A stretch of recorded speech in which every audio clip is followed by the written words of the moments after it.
Salam dan selamat berjumpa lagi, saudara dan saudari yang saya kasihi dalam nama Tuhan.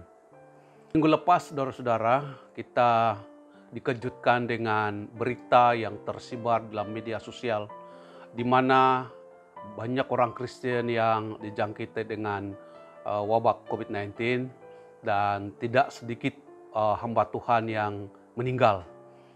Satu pertanyaan yang mungkin timbul dalam pikiran kebanyakan orang adalah mengapa orang yang beriman dijangkiti dengan sakit penyakit. Ini merupakan suatu persoalan yang perlu dijawab oleh semua orang. Saudara dan saudari, ada orang yang berkata bahwa Tuhan menghendaki penyakit. Ada juga yang berkata penyakit itu rencana Tuhan. Betulkah?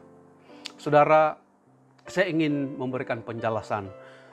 Perkara ini berdasarkan sejarah penciptaan Tuhan pada mulanya dunia ini dan seluruh isinya. Saudara-saudara, kalau kita membaca di dalam Kejadian pasal 1 ayat 31, Tuhan katakan, maka Allah melihat segala yang dijadikannya itu sungguh amat baik. Saudara dan saudari, ada awal penciptaan Tuhan ke atas bumi ini dan semua ciptaannya di atas muka bumi ini. Semuanya dikatakan amat baik.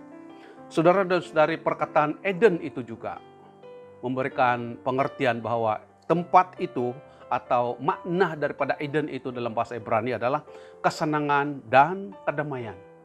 Saudara, ini memberikan kita pengetahuan, pengertian bahwa Tuhan tidak pernah merencanakan, apalagi menghendaki penyakit itu ada. Tetapi kenapa ada penyakit dan penyakit itu menjangkiti semua manusia dan termasuk orang yang percaya kepada Tuhan? Alkitab menjawab saudara-saudara bahwa sakit penyakit dan kesusahan yang dialami manusia di muka bumi sekarang ini, semuanya itu bermula akibat daripada kejatuhan manusia di dalam dosa. Karena iblis dan akibat daripada pilihan manusia itu sendiri. Tuhan Yesus berkata di dalam Lukas pasal 22 ayat 53, Tuhan katakan bahwa yang datang membinasakan adalah kuasa kegelapan. Saudara dan saudari yang saya kasih lemah Tuhan, Tuhan tidak pernah merencanakan dan menghendaki sakit penyakit itu ada. Itu adalah kehendak bebas manusia dan iblis sudah melakukan sesuatu di dalam hidup manusia, di dalam dunia ini sehingga manusia jatuh menderita. Saudara-saudara, kejatuhan manusia dan dalam dosa ini menyebabkan manusia kehilangan kemuliaan Allah. Maksud kehilangan kemuliaan Allah berarti kehilangan kudrat ilahi. Inilah yang mengakibatkan bencana yang paling fatal dalam kehidupan manusia. Saudara, pada masa ini penyebab sakit penyakit itu karena beberapa sebab. Yang pertamanya, karena itu adalah kelalaian manusia itu sendiri karena tidak menjaga kesehatan.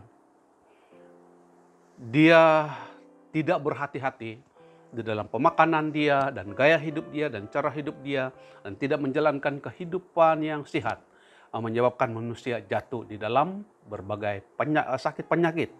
Dan yang keduanya karena akibat kerakusan manusia itu sendiri.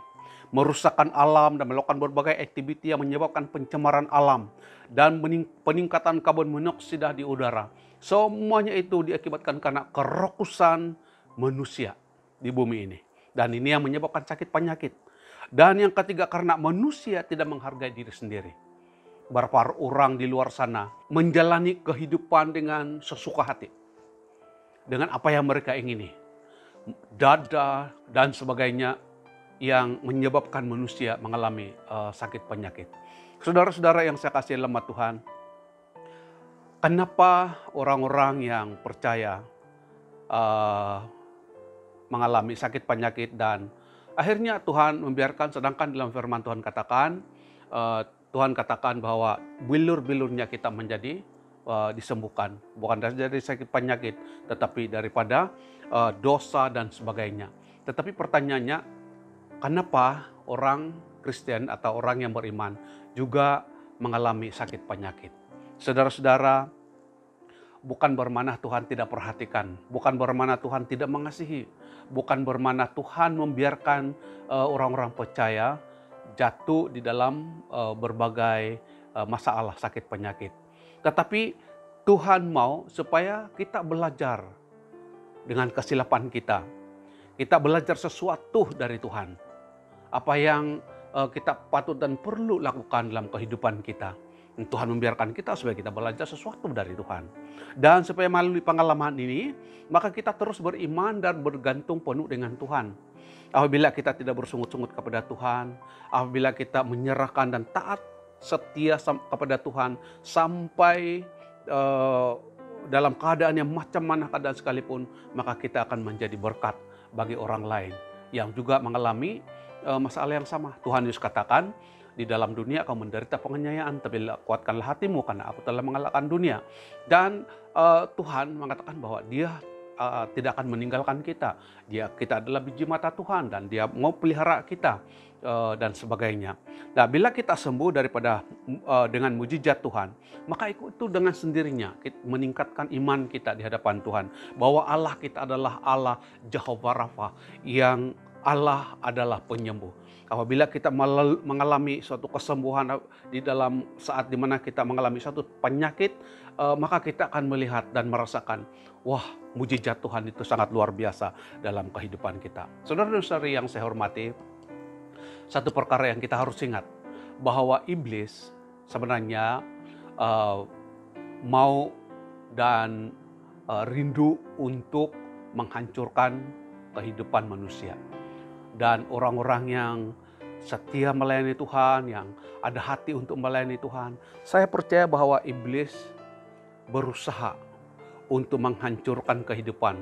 Sebab firman Tuhan katakan bahwa iblis itu seperti singa yang mengaum-ngaum, berkeliling mencari orang yang dapat ditelannya.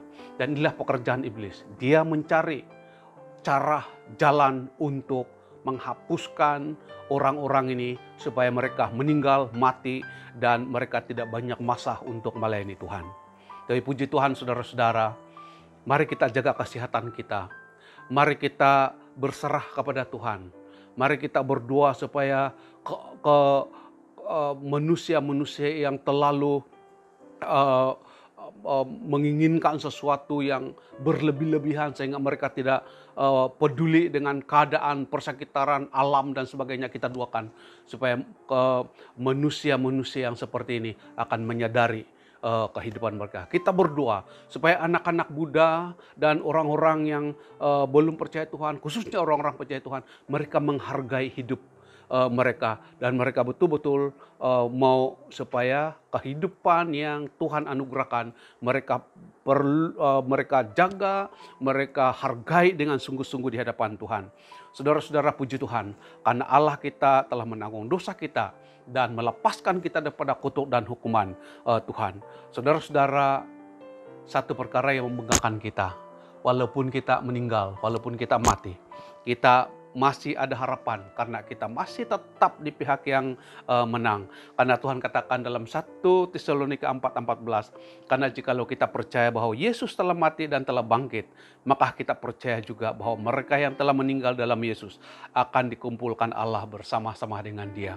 Saudara yang saya kasih dalam Tuhan, mari kita terus perjuangkan kehidupan kita dengan penuh kepercayaan, penuh keyakinan bahwa Allah tidak pernah meninggalkan kita. Hidup adalah bagi Tuhan dan mati adalah keuntungan. Terpujilah Tuhan, Maranatha, Tuhan menyertai. Amin.